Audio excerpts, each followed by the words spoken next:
Live do canal Rodrigo Pós, sempre passando informações importantes para vocês aqui no canal. Pessoal, como é que vocês estão, pessoal? Sábado à noite, né? Resolvi fazer essa live aqui um pouquinho mais cedo, né? Para tratar desse assunto que saiu aí. A gente está conversando direto no grupo do WhatsApp sobre isso. Para quem não sabe, a gente tem 2 grupos de WhatsApp aí. Um dos grupos de WhatsApp, ele trata de educação em geral, né? Que é o grupo mais antigo. A gente tem um grupo de WhatsApp mais novo, né, que ele trata exclusivamente da formação pedagógica e da segunda licenciatura em pedagogia. E aí tem um monte de gente aí que está com esse problema, e aí saiu esse parecer agora, o 220, né, desse ano, é um parecer novo do Conselho Nacional de Educação, que tratou de um caso concreto, né, uma pessoa, né, que concluiu o curso de Direito, lá de Minas Gerais, né? E aí fez formação pedagógica em pedagogia, e essa pessoa teve problemas, né, na hora do concurso público, né? Apresentou o diploma fez o concurso público, passou no concurso público, foi chamada para apresentar os documentos e no final das contas foi indeferido o seu direito, considerando que o Conselho Nacional de Educação entende que a formação pedagógica em pedagogia não é válida, né, para fins de quem é para se formar como licenciado em pedagogia. Então, o intuito do vídeo de ouvir, tá, meus amigos, é conversar sobre esse parecer e colocar alguns argumentos meus, opinião minha, baseado, claro, em legislação, né, em considerações que eu acho importante tratar. Até eu já falei no grupo sobre essas considerações, e eu quero tratar com você sobre isso. Vou falar do parecer e o que eu acho que no parecer não está muito legal, entendeu? Não está assim de uma maneira que a argumentação do parecer eu considero que teve alguns problemas. Então, eu fiz aqui dois documentos, tá? Para mostrar para vocês essa informação. Pessoal, se você não está inscrito no canal ainda, tá? Se inscreve no canal, né? Deixa like nos vídeos, vai lá, ipa o vídeo para ajudar a fortalecer o canal Rodrigo Pós. Eu pretendo fazer essas lives todo sábado. Se eu conseguir fazer todo sábado, vou abrir uma live aqui e vou estar com vocês aqui respondendo pergunta ou falando de algum assunto relacionado à educação. Se eu não conseguir abrir a live, aí não vai aparecer nada aqui, vocês não vão ver nada. Não vão me ver aqui no canal Rodrigo Pós fazendo essa live. Mas com certeza vou anunciar no grupo e vai estar lá anunciado no canal Rodrigo Pós quando tiver essa live. Hoje eu vou falar só sobre o parecer 220, 2025, do Conselho Nacional de Educação. No próximo eu vou falar do outro parecer que também trata do mesmo assunto. E aí essa live vai ficar gravada, e aí se você quiser compartilhar a live aí com outras pessoas que têm dúvidas sobre esse conteúdo, né, pode compartilhar, que vai ser muito importante. Aí o voto é o seguinte, né? O voto desfavorável à convalidação de estudos, né? O relator falou isso aqui, teve a decisão, né? Realizados pela aluna no ano de formação do curso de formação pedagógica e pedagogia pela instituição de ensino. Inciso aqui o slide 6, determina-se que a instituição de ensino será notificada pela SES para prestar esclarecimentos e justificar sobre os seus procedimentos de ingresso e emissão de certificados. Então aqui teve a aprovação da maioria, né? Com uma abstenção. Né, teve uma abstenção aqui, tá? Bom, pessoal, então assim, a gente teve aqui, então, nesses 6 slides, a gente teve aqui argumentações do parecer. Um resumo do parecer eu coloquei aqui para vocês. Primeiro, o que a aluna falou, e depois a decisão, né, no caso, o que foi dito pelo Conselho Nacional de Educação em relação a esse assunto, tá bom? Agora eu quero tirar isso aqui da tela e colocar para vocês a minha análise sobre o assunto. Botei bem aqui, ó. Opinião contrária à decisão do parecer 2020. Opinião minha, baseada nos meus conhecimentos. Tá? Todo mundo tem direito a discordar, entendeu? Se não concordar comigo, tá? Ninguém tem a obrigação de concordar comigo. Estou tentando passar a minha visão. Se vocês não concordarem, deixem nos comentários, vamos debater. De repente pode fazer uma live sobre isso. Quem concorda e quem não concorda, mais para frente, tá bom? Pessoal, eu vou primeiro fazer isso aqui, depois eu vou ler os comentários que estão no chat, tá? Vamos lá. Opinião contrária. Decisão do Conselho Nacional de Educação. A importância da segurança jurídica e do direito adquirido na formação de professores. Isso aqui é o que criei, tá bom? Atenção, esse documento foi adaptado para não citar nomes, né? De novo, eu falei aqui, nem instituição de ensino. A decisão apresentada no parecer de 2025, que votou desfavoravelmente a convalidação de estudo de uma aluna em curso de formação pedagógica, suscita uma série de questionamentos importantes à luz da legislação educacional brasileira e dos princípios fundamentais do direito. Ao analisar o teor do parecer e o contexto que a aluna realizou a formação, é possível construir uma argumentação robusta em sentido contrário à conclusão apresentada no parecer. Foi isso que eu entendi, destacando inconsistência e potenciais violações à segurança jurídica e ao direito adquirido. Vamos detalhar os pontos que fundamentam a opinião divergente. A complementação pedagógica, vamos começar, pessoal. O primeiro argumento que eu quero utilizar aqui, é o argumento da Lei de Diretrizes e Bases. Tá? Eu coloquei aqui uns 6 argumentos, mais ou menos. Vamos começar pelo primeiro, LDB. Olha o que diz a LDB, Lei de Diretrizes e Bases, estabelece que as bases de educação brasileira prevê diversas formas de formações de professor de magistério, né? Ela diz lá licenciatura, normal superior, né? E entre outros. E um deles, a possibilidade de complementação pedagógica surge como um caminho. Ela está lá no artigo 61 da Lei de 61 ou 62 da Lei de Diretrizes e Bases. É o inciso 5, se eu não me engano, da LDB. Um dos caminhos para poder chegar como licenciado é a complementação. Está numa lei. Para quem não sabe, né? E eu acho que a maioria aqui que está vendo a live sabe, as leis são criadas no Congresso Nacional. Resolução são criadas por órgão, no caso, o MEC. Então, a resolução é uma norma infralegal, está abaixo da lei. Surge como caminho, né, legítimo para que bacharéis e tecnólogos possam atuar como professor. A LDB, em sua redação geral, não impõe uma exceção que proíba a complementação pedagógica especificamente na área de pedagogia. A LDB não coloca essa exceção. O pedagogo não pode fazer complementação. Isso não está na LDB, nesse artigo. Ela só fala complementação. Ela generaliza, tá? E lá fala licenciatura. Pedagogia é uma licenciatura, não é isso? A previsão legal do programa de formação tem como objetivo ampliar o acesso de profissionais qualificados da docência, suprindo demandas do sistema educacional, interpretar a área de pedagogia estaria automaticamente... interpretar que a área de pedagogia estaria automaticamente excluída desse processo, sem uma base legal clara para tal vedação no diploma, pode ir de encontro ao espírito da flexibilidade e ampliação da oferta de docentes que a própria LDB busca promover. A ausência de uma proibição expressa na lei-mãe do sistema educacional brasileiro sugere que, se a complementação atender os requisitos curriculares e a carga horária estabelecida por resoluções específicas, ela deveria ser válida à área em questão. Tá bom? Então, o meu primeiro argumento contra o parecer é que na LDB não tem essa contrariedade, não existe essa proibição na LDB. Foi isso que eu falei, tá bom? Argumento 2. Ausência da proibição específica na resolução de 2015. A resolução de 2015 ela não fala que é proibido pedagogia. Ela não fala que, conforme está na resolução de 2024 lá, essa proibição não está no artigo, não está no artigo 14 da resolução de 2015. Ela fala, inclusive, de uma flexibilidade de carga horária entre a formação original e a formação, no caso, pedagógica, no caso da aluna, entendeu? Então, ela não fala, não proíbe, não tem essa proibição. A resolução de 2015, né, foi a base legal sobre a qual a aluna iniciou e concluiu o seu curso de formação pedagógica, em pedagogia, base legal de 2015. É fundamental observar que essa resolução, ao definir as diretrizes, nível superior profissionais, magistério, incluindo cura, formação pedagógica, segunda licenciatura, não continha em seu texto qualquer proibição explícita de que a formação pedagógica não pudesse ser oferecida na área de pedagogia. Pelo contrário, o artigo 9º, né, lista claramente como uma das modalidades de formação inicial do magistério, né, no caso, a formação pedagógica. Se a intenção fosse excluir a pedagogia, tal restrição deveria ter sido expressamente estabelecida no corpo da resolução. A omissão dessa proibição específica gera expectativa legítima de que o curso, se devidamente estruturado e aprovado, seria válido. É isso. Esse é o meu segundo argumento, sob a ausência, então eu vou ler aqui, a ausência de proibição específica na resolução de 2015. É o segundo argumento. O primeiro argumento é a ausência na LDB.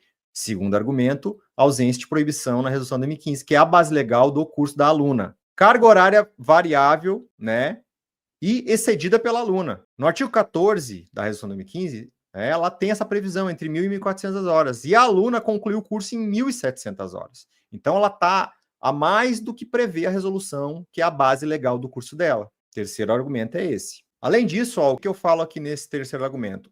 Esse ponto é crucial. Variação da carga horária. A própria resolução previa uma faixa variável de carga horária, demonstrando que não havia uma rigidez absoluta, mas sim uma necessidade de adequação à formação original da aluna. Ou seja, um curso menos equivalente à pedagogia, 1.400 horas. Um curso mais equivalente, 1.000 horas.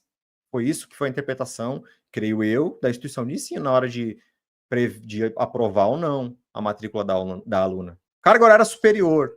Então, aqui, o fato dela ter 1.700 horas já cumpre o artigo 14. Né? Então, é mais um argumento aí que eu cito. A instituição de ensino, ao aceitar a aluna e oferecer o curso, presumivelmente realizou a avaliação de compatibilidade entre a formação de origem, direito, é isso que eu estou dizendo aí, eu acabei de falar isso. Ela pegou o diploma da aluna, você tem direito, então a gente não pode te matricular no curso de 1.000 horas, vai ter que te matricular no curso de 1.400 horas. Como o nosso é 1.700, 1.700 horas, conforme o parágrafo 3º, artigo 14 da mesma resolução. É isso. Acaba o argumento terceiro. A carga horária, variável em relação à formação de origem, tá bom? Argumento 4. A utilização inadequada de normativas revogadas e posteriores. Eu entendo, na minha opinião, que não poderia ser utilizada a resolução de 97 como base para a argumentação de indeferir esse curso da aluna, porque a resolução de 97 ela foi revogada pela resolução de 2015. Ela foi revogada. Então, ela não é a base legal desse curso. No caso aqui, o Conselho Nacional de Educação, na minha opinião, ele deveria ter analisado única e exclusivamente nos termos da resolução de 2015 para dizer se vale ou não vale o curso dela. Tem que estar na lei isso aí, tá? Vamos continuando aqui. Um dos pontos mais falhos da argumentação, na minha opinião, é a base normativa. Resolução 97 revogada, o parecer cita a resolução 97. Contudo, ela foi expressamente revogada pelo artigo 15 da resolução de 2015, que era a norma vigente no momento da matrícula da aluna. Utilizar uma norma revogada como fundamento legal para a decisão, na minha opinião, é um erro grave que invalida a premissa do argumento. Tu tem que utilizar a legislação que estava vigente no momento que a aluna iniciou o curso. Aquela instituição ela não tinha se adaptado ainda, então ela usou 2015. É isso. Outra coisa, utilização da resolução de 2024, pós-formação, ou seja, da mesma forma o parecer faz menção à resolução de 2024, para reforçar que os cursos de formação pedagógica para galera não licenciada não se destinam à formação de pedagogo. No entanto, a aluna iniciou o curso em 2020 e concluiu em 2022. A resolução de 2024 sequer existia na época da sua formação, portanto, não poderia ser utilizada como base para julgar a validade de um curso já concluído. A norma aplicável, aquela vigente no momento do ato jurídico, no caso da conclusão, matrícula do curso. É isso que deveria ter sido utilizado, na minha opinião, tá bom? E baseado no que eu estudo, no que eu pesquiso. A introdução de normas revogadas e posteriores pode justificar uma decisão em relação ao ato jurídico pretérito, representa, né, no caso, representa, deixa eu ver aqui, porque está bem na frente aqui, pessoal, deixa eu só tirar aqui eu tirar isso aqui. Ó, a introdução de uma norma revogada e posterior para justificar uma decisão em relação ao ato jurídico pretérito representa uma fragilidade notável na fundamentação do parecer. Eu não posso utilizar uma norma que não existia como fundamentação e eu não posso utilizar uma norma revogada. Alguém tem alguma opinião sobre isso? Algum advogado consegue me dizer se é possível utilizar isso? Eu entendo que não. Tem que utilizar a legislação vigente na época da formação da aluna. Tá certo? Na minha opinião, é isso. A instituição de ensino induzida ao erro pela interpretação da norma é mais um argumento aqui, né, que de repente causou esse problema. Então vamos dizer que está errado, que não pode pedagogia. Mas aí ela vai ler a interpretação da norma vigente, que é o que ela fez, ela vai ver que não existe essa vedação que tem agora na de 2024, vai olhar a carga horária variável de 1.000 e 1.400 horas e vai matricular o aluno. A pedagogia é uma licenciatura, a LDB, que era vigente na época, previa a complementação. Que mais? A resolução de 2015 não dizia que era proibido, que ela fizesse a matrícula, então ela aceitou. Então induziu ao erro também a instituição de ensino aqui, na minha opinião, tá? Induziu ao erro. Então tem mais essa ainda. E aí tem mais aqui mais esse item aqui o último argumento, 6 argumentos, né? Segurança jurídica e direito adquirido. Vamos lá. O princípio da segurança jurídica e do direito adquirido são pilares do ordenamento jurídico brasileiro e são essenciais para a previsibilidade e estabilidade das relações sociais. Segurança jurídica. As pessoas precisam ter previsibilidade no sistema jurídico para tomar decisão com base na legislação vigente. A aluna, ao se matricular no curso de formação pedagógica, fê-lo, né, sob égide da Resolução 2015, que, como argumento, não proibia a formação pedagógica para graduados não licenciados e estabelecia critérios para a carga horária e foram cumpridos. A imposição de uma interpretação retroativa, ou seja, a resolução de 2024 sendo aplicada num curso de 2020, ou uma nova norma para desvalidar a formação, quebra essa previsibilidade e a confiança do sistema jurídico. Então é isso que eu entendo aqui nessa última argumentação. Continuando, o direito adquirido, né, é outro argumento. Protege a pessoa que já tem o direito consolidado, sob égide de lei anterior, que é a de 2015. Tendo a aluna cumprido todos os requisitos de um curso sob a resolução válida em vigor à época e obtido o diploma, ela possui o direito adquirido à qualificação, né, que esse diploma confere. Uma nova lei, a 2024, ou uma interpretação divergente de uma lei já revogada, 97, não pode retroagir para tirar ou diminuir o direito já consolidado. Inclusive, a própria resolução de 2019, né, que revogou a 2015, previu no artigo 27 o prazo de 2 anos, né, para se adaptar. Então, por isso que estava sendo utilizado a resolução de 2015. Está tudo certo com a base legal. Conclusão, minha conclusão. Diante do exposto, a decisão de votar desfavoravelmente a convalidação de estudo da aluna, parecer 2020, parece ser incongruente com o arcabouço legal aplicável ao período em que a formação foi realizada. A argumentação do parecer se apoia em fundamentos legais que estavam revogados, ou seja, 97, a legislação 97 estava revogada, ou que ainda não existiam. Ignora o princípio da segurança jurídica e do direito adquirido. A aluna cumpriu as exigências de um curso oferecido pela instituição de ensino devidamente reconhecida sob a legislação vigente à época. E a desvalidação posterior de sua formação, além de gerar um dano individual irreparável, envia uma mensagem preocupante sobre a estabilidade e a confiabilidade das normas educacionais e do direito que delas decorrem.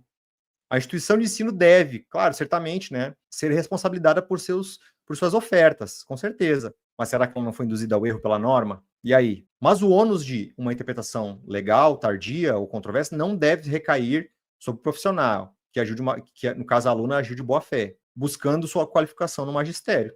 Então, pessoal, é isso, tá? Eu entendo, eu criei aqui todo um parecer, li esse parecer com vocês aqui para tentar explicar da melhor forma possível a minha opinião sobre o assunto. E eu entendo que esses 6 itens aqui, eles falam muito e são contrários ao parecer.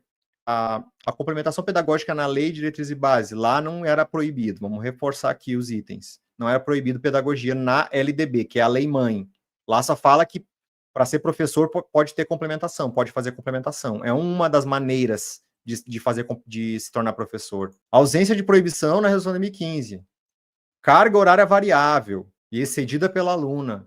Utilização inadequada de normas revogadas e posteriores. Instituição de ensino induzida ao erro pela interpretação da norma. Segurança jurídica e direito adquirido. E a conclusão que eu cheguei aqui nesse item.